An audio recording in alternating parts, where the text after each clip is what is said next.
It's coding here. Have you ever wondered why when you walk into a room you forget what you intended to even come and do in the first place? Or why you usually tend to forget your new password and stuff like that? Well, did you know there's a scientific research behind all this? Today I'm going to talk about explanations on why we tend to forget stuff. The first one I'm going to talk about is encoding failure. Sometimes information never gets properly stored in the brain. Like if you don't pay enough attention, your brain may never encode the memory well, so it later feels like you forgot it. The reasoning behind this is the brain never properly stored information in the first place. An example can be you saw a person's name when introduced but weren't paying full attention, so you never recorded it well enough to remember later. The second scientific explanation behind memory loss is storage decay, and it also be known as fading memory, which is like over time unused memory weakens. This is often described by the Fourier curve, which shows how memory strength drops sharply at the first and then levels off. The main reason behind this is memory tends to fade out over time if they are accessed or used. Typical example can be how you learn a language in high school and then you tend to forget after you graduate.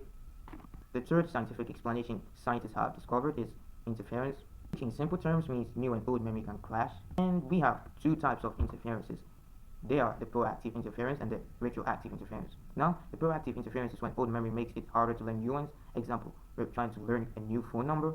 And retroactive interference is new information that makes it harder to recall older information. Example, learning a new password that makes you forget your old one. We usually go through this, and science has proven that this is normal. Then another scientific explanation is retrieval failure, which simply means the memory exists, but you can't access it at the moment. This could be due to the fact the lack of retrieval causes temporary brain state mismatch.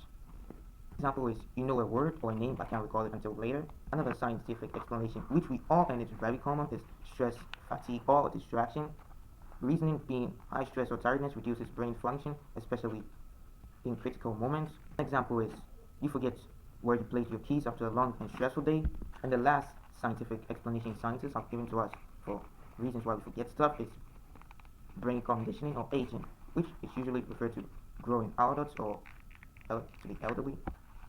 Some diseases causes permanent memory loss, but however, like when you forget your keys and stuff, that isn't really serious because science has proven it shows growth and it's an important part of how memory actually works.